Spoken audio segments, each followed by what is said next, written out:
Jalatamtoota kabajamtoota dhaggeeffattootaa fi daawwattoota televezyiinii mo'aa biyya keessaa fi biyya alaa jiraatanii televezyiinii keenya televezyiinii keessan daawwachaa kan jirtan hunduma keessaniifuu nageenyi araarrii fi arjummaan gooftaa keenya Yesuus Kiristoos biraa isiniif haa baay'atu yooyaa jedhee nagaa isin gaafadha. Akkam jirtu nagaa araarri fuulli gooftaa Yesuus Kiristoos biraa isiniif haa baay'atu.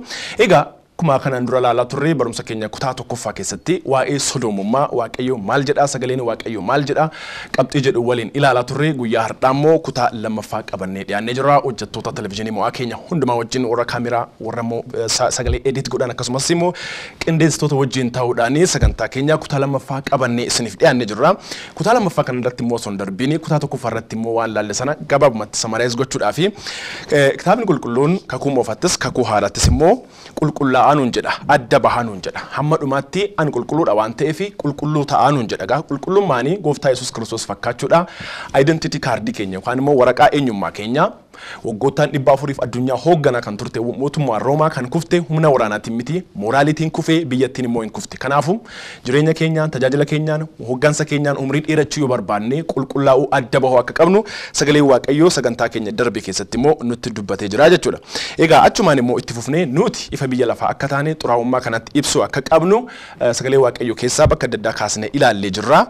Jalqaba irratti immoo yoo ilaallu sodomummaa jechuun maal jechuudha qabxii jedhu ilaalle. Sodomummaa jechuun maal jechuudha jennaani sodomummaa jechuun gocha xuraa'ummaa namoonni magaalaa Sodoomiif Gomoraa raawwatanii jechuudha. Maal raawwatan warri kun jennaani koorniyaa wal fakkaataa gidduutti wal qunnamtiitu gaggeeffame waliin ciisanii waliin sagaagalanii jechuudha. Dhiiraaf dubartii otoo hin ta'in dhiiraaf dhiirri dubartiif dubartiin waliin ciisanii waliin sagaagalanii cubbuu gadhee kana hojjetanii cubbuu xuraawaa kana hojjetanii isa kana immoo sagalee waaqayyoo hin mormaa jechuudha. Sagalee waaqayyoo maal jedhaa jennaani macaafa qulqulluurraa immoo kakuu moofaa keessaa bakka 4 kakuu haaraa keessaa bakka 4 isinitti himee keessattuu seera uumamaa boqonnaa isaa 13 seera uumamaa boqonnaa isaa 18 seera leewotaa boqonnaa isaa 18 seera leewotaa boqonnaa isaa 20 akkasumas immoo tokkoffaa Qorontos boqonnaa isaa 6 lakkoofsa 9 amma 10 tokkoffaa Xiimotewos boqonnaa isaa 1 lakkoofsa 10 Roomaa boqonnaa isaa 1 lakkoofsa 26 amma 27 akkasumas immoo Yihuudaa lakkoofsa 7 ergaa Yihuudaa lakkoofsa 7 irratti dhiira wajjin ciisuun dubartiin dubartii wajjin ciisuun ciggaasisaadha waan gadhaadha warri kun mootummaa waaqayyoo keessatti bakka hin qabanii jedha cubbuudha jedha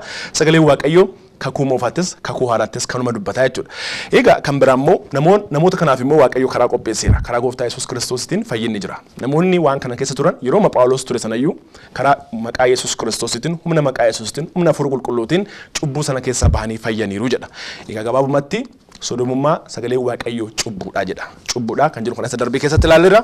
Sana booda immoo maaliif morminaa maayinni miidhaan sodomummaa kan jedhu kana yoo ilaallu qabxiilee shan waliin ilaallega. Maayinni miidhaansaa kan jedhu yoo ilaallu tokkoffaa irratti sodomummaanii cubbuudha jenna. Cubbuun abaarsa fida abaarsi immoo du'a fida cubbuu waan ta'eef cubbuudhaan cubbuu jechuu qabna irraa of eeggachuu qabna inni. Lammaffaan immoo dhaloota mancaasaa jechuudha. Dhiirri waliin ciisee ijoolleen godhatu dubartiif dubartiin waliin ciisanii ijoolleen godhatanii no family no children no state no religion nothing waan tokko iyyuu hin jiraatu jechuudha.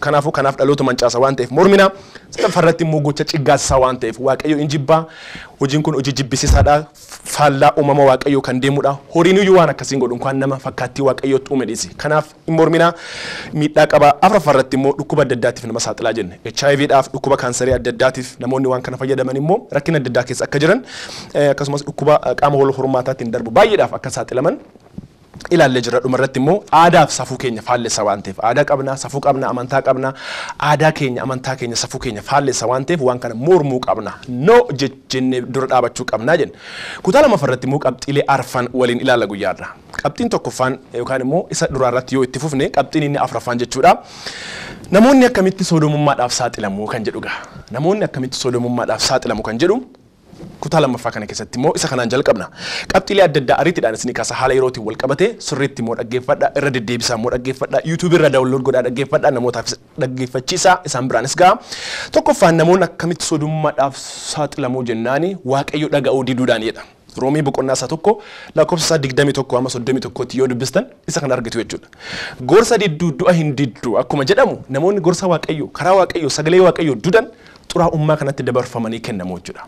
xuraawummaa kanatti dabarfamanii kennu. Kan biraa immoo horiidhaan qarshiidhaan qabeenyaan gowwoomfamuu jechuudha. Namoonni xuraawummaa kana gaggeessan warri homosexuals yookaan immoo warri lesbians, gays, bisexuals, transgender warri jennu kun dhiiraaf dhiira dubartiif dubartii warri koorniyaa geeddaratan warri koorniyaa lamaanii wajjin ciisan warri xuraawummaa kana gaggeessan kun seexanni bajata gurguddaa akka addunyaatti ramadeeraa fi birrii guddaa qabu karaa kanaan immoo namoota sossobuu jechuudha. Namooti karaa birriitiin sobamu jechuudha. Akkuma Yihuudaan biyya Keeriyoot sun Yesuus Kiristoos gurguree namoota qarshiidhaan Yesuus gurguran qulqullummaa isaanii jireenya isaanii gurguran jiru karaa kanaan immoo saaxilamu jechuudha. Kan biraa immoo dirqisiifamanii gudeeduudhaan keessattuu karaa kanaan immoo dhiirri sin gudeedamaa dubartiin sin gudeedamu halkan naayit kilabii keessatti machaaniin booda sana booda qoricha sammuu adoochuu adda addaatti fayyadamanii namoonni nama gudeedu jechuudha. Namoonni xuraawummaa kana keessa jiran kanaaf of eeggachuun barbaachisaadha jechuudha. Kan biraa immoo hiriyaadhaan gowwoomfamuudhaan. Hiriyaadhaan gowwoomfamuudhaan. Kanaaf sagalee Waaqayyoo maal nuun jedha? Hunduma jaalladhaa garuu hiriyaa filadhaa kan nuun jedhuuf. Hundumtuu hiriyaa namaaf hin ta'u. Jabbiin harree waliin oolte dhiituu baratti yookaan dhufuu baratti akkuma jedhamu hiriyaa eeguun hiriyaa keenya filachuun barbaachisaadha. Tajaajila liiftii konkolaataa kennuudhaan kan biraa akkaataan itti namoonni saaxilaman namoonni sun tajaajila liiftii konkolaataa kennu karaa kanaan immoo dubartoonni dallaalaa dhiiraa ta'uudhaan dubartoonni babbareedoon ijoollee dhiiraatiif yookaan immoo namoota dhiira ta'aniif liiftii isinii kennina jedhanii warra dhiirotaatti geessanii kennuudhaan namoonni dhiiraa immoo dubartootaaf kennanii warra dubartootaatti geessanii kennuudhaan akka isaan gudeedaman godhu kana beekuun barbaachisaadha jechuudha. Liiftii namaaf hin kenninaa liiftii argitan hundumaan fudhatina jechuu osoo hin ta'in of eeggachuun baay'ee barbaachisaadha. Kan biraa immoo karaa fiilmiitiin especially Hollywood, Nollywood, Bollywood warri jennu kun karaa adda addaatiin aktariin durnu kabeennu dhiiraaf dhiira walitti fidanii hojjechiisu ammaaf immoo duraan dhiiraaf durbaa amma immoo dhiiraaf dhiira fiduu jalqabaniiru dubartootaaf dubartoota kun ajandaa isaanii babal'isuudhaaf jechuudha. Sana booda fiilmii sana karaa intarneetiitiin gadhiisu, karaa yuutuubiitiin gadhiisu, karaa feesbuukiitiin, karaa sooshaal miidiyaa jiru hundumaan gadhiisu. Dhaloota sammuu isaatti twist gochuudhaaf jechuudha. Kan biraa immoo namoonni akkamitti saaxilamuu yoo jennee hubannaa dhabuudhaan namoonni hin beekan. Wallaan kiristaanaa barsaan jirtu mootummaan irratti barsaan jiru namtu hundumtuu calliseera. Kanaafuu namni hubannaan qabu callisee madeema sabni hubannaan qabne immoo garagala akkuma sagalee Waaqayyoo jedhu beekumsa hin qabnu taanaan hin bannaa jechuudha. Kanaafuu hubannaa Waaqayyoo sagantaa kanarratti immoo warra karaa televezyiinii mo'aatiin carraa kana nuuf mijeesse mul'ata isaaniitiin nuti sagalee kana isin biraan gahaa jirra. Kanaafuu hubannaan dhabuun waan kanaaf nama saaxilaa jechuudha. Kan biraa immoo uffannaaf shaakala warra sodoomotaa akka ammayyummaatti fudhatanii uffachuudhaan of saaxiluun jira jechuudha. Namoonni kan biraa immoo barattoota qo'achiisna jedhanii mana isaaniitti waamu. Asxanyi ifalligaaluu jedhanii maxxansu ijoollee dhiirotaa mana isaaniitti fudhatanii gudeedu ijoollee durbaa mana isaaniitti fudhatanii gudeedu eenyutti akka barattoota keessan laattan maatiin beekuu qabdu jechuudha. Kan biraa immoo akka qaroominaatti ilaaluu seexanni miidiyaa fayyadamuudhaan piroomooshinii hojjetaa akka qaroominaatti ilaaluudhaan dhalooti manca'aa jira. Kan biraa immoo haala maatii keessatti dhalataniitiin maatii keessatti wal hiikuun jira taanaan ijoolleen sun rakkina baay'eedhaaf saaxilamu wal dhabuu jaalala dhaban irraa kan ka'e jaalala barbaaduuf jecha jireenya hin taane keessa seenu karaa biraa karaa siyaasaa karaa aadaaf amantiitiin mootummaan biyya sanaa hin mormu taanaan waan kanarratti ejjennoo cimaa hin qabatu taanaan dhaloonni biyya sanaa hin manca'aa jechuudha. Boru immoo siyaasni hin jiru, boru diinagdeen hin jiru, boru wattaaddarri hin jiru, boru namni immoo gaazexeessaan hin jiru, boru namni biyya gaggeessu hin jiru, boru doktoriin hin jiru, boru immoo ekonomistiin hin jiru, bakka dhaloonni manca'aa jechuudha. Kanaaf of eeggachuun barbaachisaadha. Kan biraa namoonni tokko tokko immoo filannoo isaaniitiin itti seenu. Faallaa jireenya hawaasaa jiraachuu warri barbaadan tokko tokko haala kanaan itti seenu kan biraa dhuma irratti immoo qabxii kana yoo walitti qabnu maatirraa yeroo baay'ee namoonni adda bahanii jiraatan mana sirreessaafaa keessa gadaam yookaan manaastirii keessa hoteela koorniyaa tokko keessattuu leseetoች ብቻ ለወንዶች ብቻ jedhanii qopheessu sana keessatti immoo rakkinni akkasiin uumamaa ijoolleen achi keessatti baratan of eeggachuu qabdu eenyu wajjin akka bultan eenyu wajjin akka shaaworii galtan nama wajjin shaaworii galuun barbaachisaa miti bara kana nama wajjin ciisuun rafuun barbaachisaa miti nama wajjin shaaworii fudhachuun barbaachisaa miti rakkinni akkasii yeroo akkasii uumamaa waan ta'eef biramoo inni jiru adda addaa fayyadamuudhaan dhiibbaa uumu peer pressure dhiibbaa fi shaakala bakka hojii irratti namoonni dhukkuba kanaaf rakkina kanaaf saaxilamu kanaafuu akkaataa kanaan namoonni sodomummaadhaaf saaxilamu erga kana jennee booda warri sodomotaa immoo kanumaan wal qabsisne qabxii shanaffaa irratti sodomotni akkamitti hojii isaanii kana babal'isu maaliif jennaan dursinee karoora isaanii yoo beekne maaliif duraan akka kutaa tokkoffaa keessatti ilaallee sagalee Waaqayyoo dursee karoora seexanaa macaafuma jalqabaa kakuu moofaa keessaa seera uumamaa irratti nutti hime boqonnaa sadaffaa irratti macaafa jalqabaa wangeela Maatiyos boqonnaa afur irratti waa'ee seexanaa nutti hime istiraatejii seexanaa beeknee diiguu qabna nuti namoota sodomota ta'an hin jibbinu maaliif Kiristoos isaaniifis du'eera waan ta'eef akka fayyan barbaanna garuu hojii sodomummaa gocha sodomummaa kana hin mormina hin jibbina xuraa'ummaadha ciggaasisaadha waan ta'eef namoota abidda sana keessa akka bunnee baasnuuf dhaloota immoo oolchuudhaaf immoo mallattoo warri sodomotaa itti fayyadaman kana immoo ibsuun barbaachisaadha maaliidhaan fayyadamu jennaan akkuma duraan kaasaa turre inni tokko fiilmiidhaan karaa sirbitootaatiin fiilmii aktoroota dhiiraaf dhiira walitti fiduudhaan dubartiif dubartii walitti fiduudhaan warra sirbitootaatiin duri sirba kan beeknu dubartiin dhiiraaf sirbiti dhiirri immoo dubartootaaf sirba ture amma garuu dubartiin dubartiidhaaf sirbuu jalqabdeetti bara kana yoo battanii jiraattan jechuudha. Dhiiraaf sirbuu jalqabeera. Keessattuu faarfannaa afaan Ingilizii fa'aa warri dhaggeeffatan baay'ee of eeggachuu qabdu. Amiin sirba afaan Ingilizii fa'aa dhaggeeffachuun barbaachisaas miti jechuudha. Because xuraa'ummaa sana keessa waaqayyo arrabsuu jira, xuraa'ummaa kana babal'isuu jira waan ta'eef. Kan biraa immoo namoota bebbeekamootti fayyadamuudhaan, artiistootaan, saayintiistootaan, dooktorootaan, taphattoota kubbaa miilaatiin, warra siyaasaatiin, namoota amantaa tokko tokkoon ajandaa isaanii kana babal'isu. Kan biraa immoo mana barumsaa ofii isaanii banatanii gocha kana barsiisu. Gocha kana shaakalchiisu. Mana barumsaa ofii isaanii maqaa isaaniitiin baratanii. Kan biraa immoo akka guddifachaatti ijoollee fudhatu. Akka guddifachaatti ijoollee fudhatanii ijoollee sana keessa sammuu sana waan kana barsa kana injekti godhu waggaa 2 dura na fakkaata gaafa ayyaana du'aa ka gooftaa Yesuus Kiristoos waan akkasii kun qonnameera nama Ameerikaa dhufe seminarii dhufe namni suni nama seminarii dhufe sana immoo wardiyyootni seminarii nama kana maal waldaatti geessi jennaan waldaa beekamaa waldaa dur mainline church deemuu barbaada jennaan 5 kiiloo dhufne 5 kiiloo kana Yesuus kiiloo 5 jechuudha deemnee waaqeffannee erga baane booda waa'ee homosexuality biyya isaanii kana gaafachuu jalqabe akkamii haalli kiristaanummaa haalli jireenyaa harri warra homosexuals kun jennaan maarii wal homosexuality maal rakkoo qabaa naan jedhe akkasuma naan jedhe maal rakkoo qabaa naan jedhe namtichi da homosexuality deeggaraadha ergasi sagalee waaqayyoo keessaa kakuu moofaatti kakuu haaraatti taasisennaan nama mormuu jalqabe kun sirrii miti kontekstiin akkas miti sagalee waaqayyoo micciiruu jalqabane gara fedha isaaniitti jechuudha waan isin dhibu ijoolleen Itoophiyaa keessa deeman inni guddifatu sun ijoollee dhiiraaf mucaa dirbaa tokko ilma dhiiraa tokkoo fi intala durbaa takka Hosaanaarraa fudhatanii biyya gara Hadiyyaarraa jechuudha ijoolleen immoo arrabsuutti kan mormuura darbanii jechuudha ilaalcha sana fudhatanii isin yoomiyyuu ammayyooftanu maa inni እናንተ ዘመናዊነት የማይገባችሁ ነው እንጂ አፋን እንግሊዝኛ እናራብሱት ካተ ጆልን ሉክ አካታ ካናን ጥራውማ ሰኔ በበልሱ ይችላል ካና ኦፍ የገቹ ቀብነ ባየ ይችላል ካራ ካናን ቢኮዝ ወሪ ዲራሱን ዱበርቲ ኢጆሌ ጎዳቹ እንደንዳ ዋንቴፍ ጉዲፋቻ ፈዳቹ ጉዲፋቻ ኢጆሌ ፈዳቱ ኢጆሌ ሰነሙ አፎራ ካናን ጩቡ ሰነቦደ አካታ ካናን በበልሱ ይችላል ከነቹ ዲሞ ነሞኒ ቢያ ላራዱፋን ቢዮታ ዌስተርን ራዱፋን ሁንዱምቱ ሶሎሞ ተጀቹ ሚት ነሞኒ በርሰ ካና ሂንደገረ ክርስቲያኖኒ ባየን ጅሩ ከንሞር ማንስጅሩ ኑፍ ከደዳ ኑ ደቀባ ወረ ጀደንስ ባየዳ ኢሳን ነቀቡ ቀብና ይችላል ከምብራ ሞ ሰገንታ ቴሌቪዥን ያደዳረት ፈየደሙዳን ቤክሰ ሂምሲሱ በሪፈሞት አደዳ መጣንሳሊ አደዳ ከራ ፌስቡክቲን ከራ ሶሻል ሚዲያቲን ከራ ቴሌቪዥኒቲን ገዲሱ ከስመስሞ ወልዳ ክርስቲያና ሎቢ ጎቹዳን ወልዳ ክርስቲያና ዲራ ወልፉሲሱ ቀብድ ዱበርቲ ወልፉዱ ቀብና ጀደኒ ዲባፍዱ ሁምና አደዳ ፈየደመኔ ይችላል ከምብራሞ ሶሶቡዳን ኢንሶሶቡ ብሪዳን አኩማ ዱራን ሲን እንጀቻ ቱሬ ዋነስ እንድም ተኮማ ማይኒ ደላላ ቀቡ akkuma waa gurguruudhaaf mana gurguruudhaaf konkolaataa bitachuudhaaf gurguruudhaaf dallaalaa fayyadamnu dallaaloti jiru dallaalotni dhiiraa dubartoota gara warra dubartootaatti geessu dhiirota gara warra dhiirotaatti geessu baay'ee of eeggachuu qabnu magaalaa Finfinnee keessattis magaalota gurguddaa kan biraa keessattis babal'achaa jira fakkeenya baay'ee haasa'uu dandeenya garuu haaluma isaatiitti wal qabatee asumatti yoo gabaabsin ijoolleen baadiyyaarraa dhufan baay'een isaanii karaa kanaan sobamaa jiru baay'ee isaanii jechuudha birrii barbaaduudhaaf jecha hubannaa dhabuurra kanaafuu akka hubattaniif jechuudha baay'ee of eeggachuun barbaachisaadha keessattuu magaalaa gurguddaa qofa miti wanti kun baadiyyaattis babal'achaa jira waan ta'eef kan biraa miidiyaa hawaasaatiin akkuma beeknu feesbuukii fayyadamu yuutuubii fayyadamu instaagiraamii fayyadamu karaa kanaan barsiisa gadhiisu xuraa'ummaa kana gadhiisu meseenjarii fayyadamu waatsaap vaayibar guruppii adda addaa qabu guruppii adda addaa kana maqaa babbareedaa baasanii waan babbareedaa barreessanii dhaloota sammuu isaa qabachuudhaaf karaa kanaan gadhiisu jechuudha namoota immoo waan kana morman birrii kennuufi sodaachisuudhaan karaa adda addaatiin waan kana dhiisii jedhanii sodaachisuudhaan yookaan birriidhaan sosobuudhaan xuraa'ummaa kana babal'isu jechuudha hoteela keessatti iddoo bishaan daakkarratti akkasumas immoo iddoo bashannanaa adda addaatti sinimaa keessatti faa namoota akkasii dallaalaan kun hojii kana hojjetaa jechuudha kan biraa immoo dhiyeenya kana akkuma dhagaa jirru gara Itoophiyaa maqaa turizimiitiin dhufu sex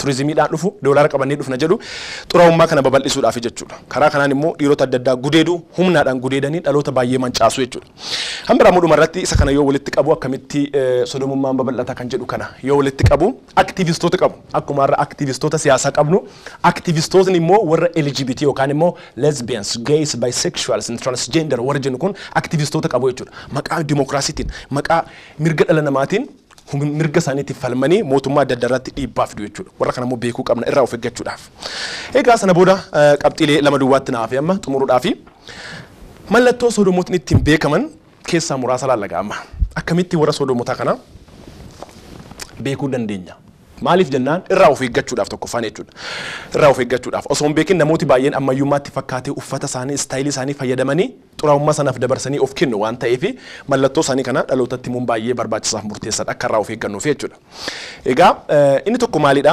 kophee kaalsii malee kaawwatuudha keessattuu kitaaba kan zeega ግብረ ሶዶማውያን እውነተኛ ታሪክ በፍሬወይኒ ግደይ ጀዳ የዘመኑ ጥቃቅን ቀበሬዎች ዘሪሁን ገብሬ ዋንጎሊ ዳሎተ መንጫሰን እስማ kana kitaabota kana yoo dubbifattan kitaabonni riisarchii adda addaa Dr. Siyum Antonios YouTube irratti barsiisa baay'ee argattu. Liqatti Guhaan Direjjee Negaash akkasuma YouTube irratti argattu. Dokumentaarii adda addaa hojjetame biyya alaas biyya keessaas yoo ilaaltan dhoksaa kan argitu jechuudha. Namoonni ofii isaaniitti ibsan akkas turre jedhani. Kanaafuu kophee kaalsii malee kaawwatu, kaalsii baay'ee gaggabaabaa kaawwatu, qabattoo adii hidhachuudhaan beekamu, rifeensa isaanii akka baalaa toliitti muratu, dhiirri lootii kaawwata. Yoo tokko kaa'ate hanqabamee hin jiru dhiira abbaa manaa barbaadaa jechuudha. Yoo lama kaawwate lakki hanqabameera heerumeera. That's the communication style they are using. Kanaafuu lootii kaawwachuun ammayyummaa miti ijoolleen dhiiraa of eeggachuun barbaachisaadha. Kan biraa immoo boolii qabachuu hin danda'an jechuudha warri kun. Boolii qabachuu hin danda'an. Maaliif daayiparii fayyadamu waan ta'eef qaamni isaanii sun inni dhiirri qunnamtiin itti raawwatamu sun banameera qaamni isaa waan ta'eef boolii qabachuu hin danda'u. Kanarraa kan ka'e daayiparii fayyadama.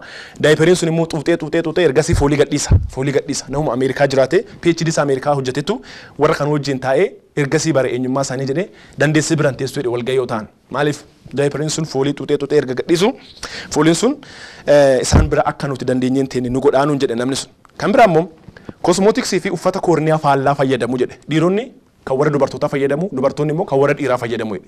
Isa kanarratti kosmootiksii deodoraantii ta'uu danda'a akkuma warra dhiironni akkuma dubartootaa diddibachuu, ija isaanii diddibachuu, qaama isaanii akkasitti babbareechuu, akka dubartootaa shittoo isaanii fayyadamu, deodoraantii isaanii fayyadamu. Dhiironni immoo kan dubartootaa, dubartoonni immoo kan dhiiraa fayyadamu jedha. Kan biraa immoo warri lesbians ta'an qubeellaa asitti quba agarsiistuu kanarratti kaawwatu warri lesbians ta'an. Koorniyaa wal fakkaataatti rigachuun jira, wal hammatanii deemuun jira, wal dhungachuun jira. Sana booda immoo maqaa adda addaa fayyadamu jedha. Moonaalizaa waliin jedhu, kataabii waliin jedhu, bert waliin jedhu, qashti waliin jedhu, zeegaafaa waliin jedhu, keettaafaa waliin jedhu, keellaafaa waliin jedhu. Kanaafuu maqaan kun maqaa isaaniiti. Isa kana immoo nuti beekuu qabna jechuudha. Isa kana immoo beeknee akka irraa of eeggannuuf. Kan biraa immoo halluu sabbata waaqayyoo akka alaabaatti gargaaramu jechuudha. Halluu sabbata waaqayyoo kana immoo fakkiidhaan hin argitu. Kanaaf halluu sabbata waaqayyoo suma sirra jiru kana halluu sabbata waaqayyoo kana kitaabota adda addaa irratti meeshaa adda addaa irratti immoo televezyiiniidhaanis karaa adda addaatiin immoo oomisha isaanii irratti maxxansu baasu jechuudha. Karaa kanaan adda baasuu dandeenya irraa of eeggachuudhaaf jechuudha. Egaa barumsa kana immoo yoo goolabnu, barumsa kana immoo yoo walitti qabnu maal gochuu qabna inni egaa. What must be done? What shall we do? Maal gochuu qabna? Yihuudaa boqonnaa isaa 20 lakkoofsa 23 irratti maal jedha? Yihuudaa lakkoofsa 22 fi 23 irratti akkas jedha. Ibidda kana keessa dhaloota butaatii baasaa nuun jedha. Kun ibidda, kun kaansariidha, dhaloota kan mancaasaa jirudha, dhaloota kan gubaa jirudha, keessaa butaa baasaa nuun jedha. Kanumaaf obboleessi keenya Magarsanis Waaqayyo isa eebbisu butii baas jedhee kan faarseef. Ibidda keessa butii baas, dhukkuba kana keessa kaansarii keessa dhalooticha butii baas kan jedheef. Kanaafu nuti itti dhiyaannee jaalala gooftaa itti himnee kadhannaadhaan isaaniif kadhannee dubbii Waaqayyoo itti himnee gorsaan deebisuu qabna jechuudha. Tokkoffaa Yohaannis boqonnaa isaa 1 lakkoofsa 7 irratti dhiigni Yesuus Kiristoos cubbuu hundumaaf qorichaadha. Cubbuu hundumaa keessaa nama qulqulleessaa jedha. Akkuma duraan dubbisaa turre tokkoffaa Qorontos boqonnaa isaa 6 lakkoofsa 9 hamma 10 irratti namoonni tokko akkas turanii jedha. Phaawulosis akkas turtanii amma garuu dhiiga Yesuustiin qulqullooftanii humna hafuura Waaqayyootiin achi keessaa baatanii ijoollee Waaqayyoo taataniirtu. Maatii Waaqayyootti dabalamtaniirtu jedha. Kanaafuu warra dhukkuba kanaan qabamanii fi ammayyuu abdiin jira jechuudha. Warra sodoomummaadhaan qabamaniif ammayyuu abdiin jira. Hamma guyyaan araaraa dhumutti gara gooftaa Yesuus yoo dhufan hin fayyu jechuudha. Yesuusiin abdiin jira, inni hiikaadha jechuudha. Kanaafuu sodoomummaan kun hojii hafuura xuraawaati, hojii seexanaati. Kanaaf hafuurichi akka hafuura seexanaa iyyee kan keessaa baa'uuf jechuudha. Gooftaan Yesuus Kiristoos kana hundumaaf furmaata. Maal gochuu qabna jennaan gaheen tokkoffaanii namoota gocha yookaan shaakala kana keessa jiraniif waamicha gabaabaa isiniif dhiyeessuu barbaada. Karaa televezyiinii mo'aate nama warri daawwachaa jirtan jiraachuu dandeessu.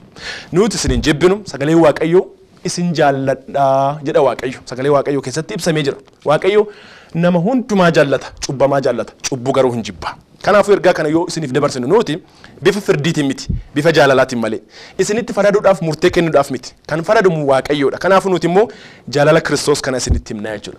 Waaqayyo cubbuu jibbaa nuun jedha. Garuu cubbamaan jibbina. Kanaaf immoo ergaa Yohaannis boqonnaa isaa 1 lakkoofsa 7 dhaabanneeti xuraa'ummaa kanarraa bahaa isiniin jedha. Kan biraa immoo gochichatu jibbamaadha malee isin fakkaattii Waaqayyootti uumamtan nagaa. Gochi kun xuraa'ummaadha. Gochi kun hin jibbama. Kanaafuu Waaqayyo isin jaallata, cubbucha immoo hin jibba. Waaqayyootti amantanii cubbuu kana jibbitanii karaa jireenyaa akka filattan sagalee Waaqayyo isintu dubbataa jechuudha. Dhiigni Yesuus Kiristoos immoo cubbuu hundumaa keessaa nama qulqulleessaa. Kanaafuu obboloota koo gara isaa koottaa oduuf olola seexana kamiyyuun dhaga'ina. Namootni baay'een irra shaakala kana keessa kan turan duraan homosexuals kan turan amma immoo Kiristoosin kan bilisa ba'an har'a akka addunyaatti dhugaa bahaa jiru. Har'a akka addunyaatti wangeela kana lallabaa jiru. Har'a akka addunyaatti barsiisaa jiru jechuudha. Har'a akka addunyaatti xuraa'ummaa kana babal'isaa jiru jechuudha. Kanaafuu isa kanarraa immoo barachuu qabnaa jechuudha. Atis obboleessa koo gara Kiristoos yoo dhufte bilisa baata. Gooftaan Yesuus si hiika. Gooftaan Yesuus bilisa si baasa jechuudha. Hambira immoo humnatu jira Gooftaa Yesuus Kiristoos keessaa jechuudha. Maqaan Yesuus Kiristoos bilisa nama baasa, nama jijjiira. He is deliverer. Inni abaarsa cabsa, inni waanjuu cabsa. Maqaa Gooftaa Yesuus Kiristoostiin yeroo kana isiniifan kadhadhaa. Humni Waaqayyo jireenya keessan gubbaatti haa dhufu. Humni Waaqayyo xuraa'ummaa sana keessa akka baatan kan isin dandeessisu jireenya keessan isin haa argatu. Maqaa Yesuustiin bilisa ba'a. Maqaa Yesuus Kiristoostiin bilisummaa argadhaa. Maatii Waaqayyootti immoo dabalama. Maqaa Yesuus Kiristoostiin hiikamuun isiniif haa ta'u. Mee ameen jedha. Maqaa Yesuustiin hiikamuun isiniif hin ta'a. Bilisummaan isiniif hin ta'a. Maaliif maqaa Gooftaa Yesuus Kiristoos keessa bilisummaatu jira, hiikamuutu jira waan ta'eef. Kanaafuu ergaa kana warri dhaggeeffattan gara waldaa kiristaanaa deemaa, naannoo keessan jiranutti deemaa, isaan wajjin kadhadhaa, sagalee Waaqayyoo immoo baradhaa, gara mootummaa Waaqayyootti immoo dabalama, jabaadhaa karaa Waaqayyootti isiniin jenna.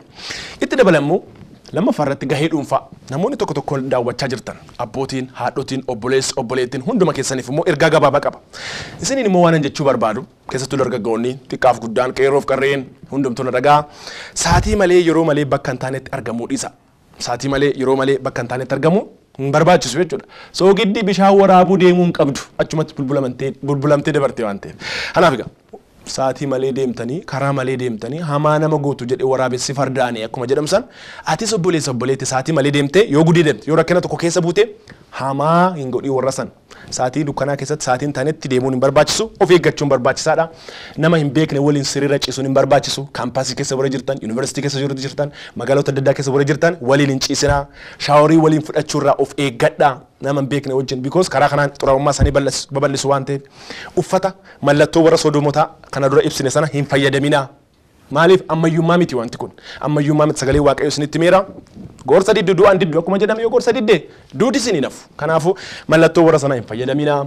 Fiilmii xuraawaa adda addaa akkasumas kan sirbitootarraa of eeggadhaa. Kan sirbitootarraa of eeggadhaa.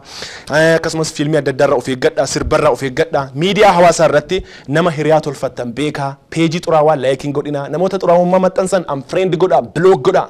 YouTube akkaawuntii akkasii immoo unsubscribe godhaa. Warra akkasii kana hin laalina social media kamirrattu.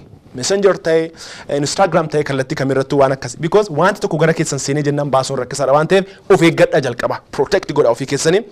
Hundumaa jaalladhaa garuu hiriyaa filadhaa isiniin jedha. Akkuma afaan Amaariffaatiin ሁሉ አማረሽን ገበያ አታውጧት ያከማ ጀደሙ ዋን ሁንዱማን ጃለቲና አሲን ጀቹ በርባዳ ሀሪዶ ጎፍታ ወሊን ቀብደን ጭምሳ ሚሞሪ ኬሰን ሰገሌ ዋቀዮቲን ፋርፈናዳን ጎታ ኬሰቱ በረቶኒ ደጋ ደርገገውኒ ደጋ ወረማ ቴሌቪዥን ሞዋዳ ወቻ ጅርተን ergaan kun ergaa mo'ichaattisniif yuunivarsiitii yoo deemtan mana barumsa haayiskuuliitti yoo deemtanii fellowshippii fookasitti makama fellowshippii ivaasutti makama fellowshippii dargaggootaatti makamaati isaa wajjin baayibili study godhaa worship godhaa sagalee waaqayyoo dubbifadhaa kadhadhaa achitti qabama waaqayyoo karaa sana waan baay'ee sin barsa waan ta'eef isaa wajjin kadhachuun baay'ee barbaachisaadha jechuudha. Kanaafuu isa kana immoo hubannee hubachiisuun barbaachisaadha. Dhuma irratti immoo waan isin jechuu barbaadu akka dhuunfaatti jechuudha. Gaa'ilatti dafanii seenuun barbaachisaadha. Gaa'ila qulqullaa'aatti yeroodhaan seenuun fuudhuun heerumuun barbaachisaadha jechuudha. Dhiirri durba dubartiin immoo dhiiratti heerumuun barbaachisaadha jechuudha. Kanaafuu kadhatanii ilaallatanii sana booda fuudhuun barbaachisaadha. Ati hoo fuuteerta yoo naan jettan kunoo ani immoo fuudheera abbaa warraa ta'eera amma immoo sadi ta'uuf jennaa baby coming soon jennee eeggachaa jirra jechuudha. Kanaafuu ariifatanii gara gaa'ila qulqullootti seenuun baay'ee barbaachisaadha jechuudha. Egaa sadaffaratti immoo waan gabaabaa maatiidhaanis waa jechuu barbaada. Maatiidhaan. Maatiin naggeeffadha abbootii faadhotiin keessattu fakkeenya boqonnaa isaa 22 lakkoofsa 6 irratti ijoollee karaa waaqayyootti guddisuun gahee maatiiti. Maatiin dirqama qabaachuudha. Dhiirota akka dhiiraatti guddisaa, dubartoota akka dubartootaatti guddisaa. Maaliif namoonni baay'een, ijoolleen baay'een shaakala kana keessa kan seenan, riisarchoonni kun kan jedhan ijoollee dhiiraa akka dubartiitti kan guddisan. Ijoollee dhiiraatti uffata dubartootaa uffisuun, ijoollee dubartootaatti uffata dhiiraa uffisuun psychologically impact qaba. Kanaafuu dhiira akka dhiiraatti dubartii akka dubartiitti guddisuudha. Ijoollee dhiiraa maqaa dhiiraatiin waamuudha malee anchi jechuun isa maariffaatiin jedhamu hin barbaachisu. Dhiirri akka dhiiraatti guddachuu qaba, dubartoonni akka dubartiitti guddachuu qabu. Complexity keessa galchuun hin barbaachisu. Hambiraammoo oolmaa isaanii hordofuun barbaachisaadha jechuudha. Waraabessa darbeen sareen dutte akkuma jedhamu akka hin taane ijoolleen osoo to'annaa maatii jala jiranu osoo to'annaa keessan jala jiranu irratti invest godhaa. Asoosaan harka keessanii hin bahine jechuudha. Biqiltuun hamma isheen guddattutti dafanii deeggaranii qaxxi godhanii mukaan deeggaranii akka isheen straight taatee guddattu godhu malee erga takka guddate booda qaxxi gochuun yookaan immoo sirreessuun yookaan hin danda'u. Kanaaf ijoolleen harka keessan osoo jirtu irratti invest godhaa sagalee waaqayyootiin akka guddatanu televiziyoonii mooraatti sagantaan ijoollees jira haa daawwatanii mana waaqayyoo deemanii Sunday schoolis haa baratanii karaa waaqayyootti haa guddatanii mana barumsaa xuraa'ummaa kanarraa bilisa ta'etti immoo ijoollee barsiisaa. jarri mana barumsaa ofii isaanii qabu waan ta'eef mana barumsaa qulqulluu ta'etti immoo dhaabaasiniin jenna. Mucaa waggaa 5tu gaa barsiistuu isheetiin gudidamte Itoophiyaa keessatti kan dhageenye gaa. Sana booda hospitaala galte. Rakkina kanatu jira Itoophiyaa keessa gaa. Kanaafuu umrii isaanii malee kan biraa immoo ijoollee ofirraa fageessitanii waggaa 10tti waggaa 12tti magaalaatti ergitanii osoo namni biraan jiraatiin barsiisuun riskii qaba. Eenyutu isaan hordofaa, eenyutu isaan bira jiraata, eessa oolu, eessa bulu kan ammoo of eeggachuun barbaachisaadha. Inni kaan immoo vaayirasii guddaa rakkina guddaa kan fidaa jiru moobaayiliidha. Moobaayiliif kompiitara ijoolleedhaaf bituun gaariidha. Garuu immoo waan isaan fayyadaman hordofuun barbaachisaadha. Moobaayilii kanaan interneetiidhaan seexanni irra dhaloota mancaasaa jira. Hamma kutaa isaaniitti cubbuu qopheessee fidaaf. Kanaafuu moobaayilii isaanii akka itti fayyadaman sirriitti barsiisu. Mo'aa teekinooloojii irratti barsiisin kennamaa kana sirriitti akka hordofan immoo carraa kanaan immoo isin affeeruu barbaada. Televezyiiniin immoo karaa hundumaan dhaloota eebbisaa kokkaasaa jira, dhaloota mo'ichatti geessaa jira. Kanaafuu akkamitti moobaayilii keenya fayyadamna, kompiitara akkamitti fayyadamna, isa kana barsiisuun immoo baay'ee barbaachisaadha jechuudha. Kan biraa immoo xumuraa jirra gaa. Kan biraa immoo kompiitara keessan irratti, laaptooppii keessan irratti, moobaayilii keessan irratti ergaa akkamittu jira. Xuraawummaan akkasii ijoollee keessan keessa, moobaayilii isaanii keessa, kompiitara isaanii keessa maaltu jira? Laaluun barbaachisaadha jechuudha. Laaluun barbaachisaadha. To'achuun kutaa isaanii cufanii maal hojjetu? Kompiitara isaanii paaswordiitti kaa'anii maal hojjetu? Moobaayilii isaanii paaswordiitti maatiin kana hundumaa hordofuu qaba jechuudha. Azarwaayis ijoolleen takka baranii jennaan bakka deebuu hin danda'an jechuudha. Kanaafuu waa'ee sodomummaa kana immoo ijoollee hubachiisuun maatii waliin ta'anii akka dhuunfaatti immoo waliin sagalee waaqayyoo barachuun wal hubachiisuun barbaachisaadha. Yoo danda'ame immoo maatii waliin ta'anii birrii walitti buusanii mana barumsaa KG irraa hamma yuunivarsiitiitti barsiisu dhaloota Kiristoos fakkaatu kan oomishu banuun barbaachisaadha. Biizinesii hojjechuudha karaa tokkoon immoo wanti guddaan dhaloota oomishuudha. Mana barumsaa akkasii bananii qulqullummaadhaan barsiisuudha. Ifachuu qofa maqaa Yesuus qofa jechuu otoo hin ta'in biizinesiitti seenanii mana barumsaa akkasii bananii dhaloota akkasii oomisuun barbaachisaadha. Afraffaaratti immoo gahee waldaa kiristaanaa akka achi sana booda immoo gahee mootummaa waan gabaabaa dubbadhee fixuu barbaada. Waldaan kiristaanaa gaa ifa biyya lafaati. Nuti ifa biyya lafaati, nuti soogidda. Addunyaa dukkanooftatti ibsuu qabna, dhaloota oolchuu qabna, addunyaa hadhoofte kana immoo itti baanee cubbuu ta'uu isaa barsiisnee dhaloota kana abidda keessaa buutnee baasuu qabna jechuudha. Nuti afaan waaqayyooti dhugaa wangeelaa kana labsuu qabna, miidiyaatti fayyadamuu qabna. Televezyiiniin mo'aa kun kan keessan kan waldaa kiristaanaatti itti fayyadama isaan deeggara isaan bira dhaabbadha. Osoo televezyiiniin mo'aa hin jiraatini an barumsa kana isiniif dhiyeessuu hin danda'u jechuudha. Kanaafuu isaan bira dhaabbachuun deeggaruun barbaachisaadha. Waldaan kiristaanaa dammaqxee miidiyaatti fayyadamuu qabdi. Barichi bara miidiyaati waan ta'eef. Naannoo tokko duwwaa ta'anii bara hojjechuu miti. Kanaafuu sagalee waaqayyoo kana barsiisuun barbaachisaadha jechuudha. Afaan waaqayyoo ta'uun barbaachisaadha jechuudha. Kanaafuu qorichi cubbuu dhiiga Kiristoos akka ta'e barsiisuun barbaachisaadha jechuudha. Waldaa Awurooppaa fi Ameerikaa irraa barachuudha. Waldaan Awurooppaa fi Ameerikaa osoo isheen cistu addunyaan seekulaar ta'e miidiyaa harkaa fudhate dhaloota harkaa fudhate har'a waldaan kiristaanaa duwwaadha. Maaliif dargaggoo kaleessa irratti hin hojjenne waan ta'eef. Kanaaf waldaan kiristaanaa miidiyaatti fayyadamuudhaan dargaggoo qeerroof qarree Yesuus irratti hojjechuun baay'ee barbaachisaadha. Namooti baay'een waa'ee Maartin Luuter dubbatu waggaa 500 irraa kana hojjete waan Maartin Luuter waggaa 500 irraa hojjete faarsuu duwwaan gahaa miti. Faarsuu duwwaan gahaa miti. Jaarraan 21ffaan rakkina baay'ee qaba. Luuter bara isaatti rakkina jiru furee darbeera. Waaqayyo isaa waan guddaa hojjetee darbeera. Jaarraan 21ffaa rakkina baay'ee qaba. Nuti jaarraa 21ffaa irratti Luuter jaarraa 21ffaa kaanee taanee xuraa'ummaa kana dura dhaabachuu qabna. Noo jechuu qabna jechuudha. Ifaa ifatti barsiisuu qabna jechuudha. Namoota xuraa'ummaa kana keessa jiran immoo jaalala Kiristoositiin gara waldaa kiristaanaatti finnee gorsinee kadhannee fi gara mootummaa waaqayyootti immoo dabaluu qabna jechuudha. Dhuma irratti immoo gahee mootummaatiif miidiyaa dubbadhee xumura. Mootummaa miidiyaa keessa warra jirtan jechuudha qabdi shanaffaarratti. Egaa dhagaa hundumtuu hoggansa keessa kan jirtan miidiyaa adda addaa harkaa kan qabdan televezyiinii feesbuukii karaa adda addaatiin warri fayyadamtan aktiivistoonni adda addaas dhagaa. Sagalee waaqayyoo sodomummaan cubbuudha jedha. Heerri biyyattiis seera adabbii yakkaa keeyyata 629 fi 630 irratti seera yakkaa seera adabbii yakkaa keeyyata 629 akkasumas 630 irratti sodomummaan xuraa'ummaan kuni yakka akka ta'e ibsa jechuudha. Mootummaa jechuun bulchiinsa uummataati. Uummataan uummataaf kan dhaabbate uummata irratti kan xiyyeeffatu jechuudha. Kanaafuu warri siyaasaa warri gaggeessitoonni dhoksaatti dubbachuu dhiisaatti ifaa ifatti akka warra Keeniyaa akka warra Yugaandaa akka warra Zimbaabuwee noo jechuu qabdu jechuudha. Isaan irraa barachuu qabdu jechuudha. Wanti fedhe haa hafu malee dhaloota oolcha. Put people first jedhu warri leadership. Namootaaf dursa kenna, lubbuu namaatiif dursa kenna. Maaliif dhukkubni kun kaansariin kun dhaloota addunyaa irraa kan mancaasu waan ta'eef jechuudha. Kanaafuu kaarikulemii keessa seenuu qaba wanti kun. Kaarikulemii barnootaa keessa seenee waa'ee homosexuality dhaloonni barachuu qabu keejii irraa kaasanii akka irraa of eeggataniif jechuudha. Mana barumsaatti hubannoo qabsiisuun barbaachisaadha. Akkuma anti-HIV club jennu anti-homosexuality club dhaabuu qabna. Kanaaf egaa waaqayyoon sodaadha malee warra UN, warra US, warra European Union hin sodaatina. Isaan nama garuu waaqayyoon sodaadha. Carraa waaqayyo hoggansaaf isiniif kenne kana ogeeyyii ta'a itti fayyadama waaqayyoon kabajaatti darbaa isiniin jedha. Warra miidiyaatiinis akkasuma waan kana mormuu dhiisuun isa deeggaruudha karaa tokkoon. Mormuu dhiista taanaan miidiyaa kee irratti hin barsiistu taanaan dhalootaaf hin dubbattu taanaan mormuu dhiisu jechuun callisuu jechuun isaan deeggaruudha jedha Dr. Siyum Antonius. Kanaafuu gaa warri televezyiinii harkaa qabdan, reediyoo harkaa kan qabdan, FM, social karaa adda addaatiin kan harkaa qabdan social media televezyiinii keessan irratti fayyadamaati barsiisa dhaloota. Dubartii irratti ijoollee irratti hojjedha, dargaggoo irratti hojjedha. Liqat Guhaan Direjee Negaash barsiisa isaa keessatti maal jedhee namoota 100 ol ta'antu karaa tajaajila kootiin gara gooftaa dhufan hiriini. Namoota 100 ol ta'an. Dhuga ba'umsa kana immoo televezyiinii irratti dhiyeessa barsiisa. Dhuma irratti immoo ergaadhuma waan ani isin jechuu barbaadu kiristaanotni kana hundumaa yoo dhageessan waan tokko jedha Maraanaataa Yesuus Kiristoos dhufuu ga'eera. Kun mallattoo bara dhumaati. Ergaan kun sochiin kun shaakalli kun bara dhumaa bara Looxis akkas ture, bara Nohis akkas ture. Asoosaan hin beekin bishaan dhufeessaa liqimsee bishaan badiisaa asoosaan hin beekin abidditti roobe. Kanaaf akka bara Looxisan hin ta'inaa. Akka haadha manaa Looxii of booda ilaalina, gara booda keessanii ilaalina, of booddee ilaalina. Waaqayyoon qabadhaa. Adeemsi keessan gara fuuldura haa ta'u, adeemsi keessan gara olii haa ta'u. Yeroo hundumaa karaa waaqayyootti immoo jabaadhaa.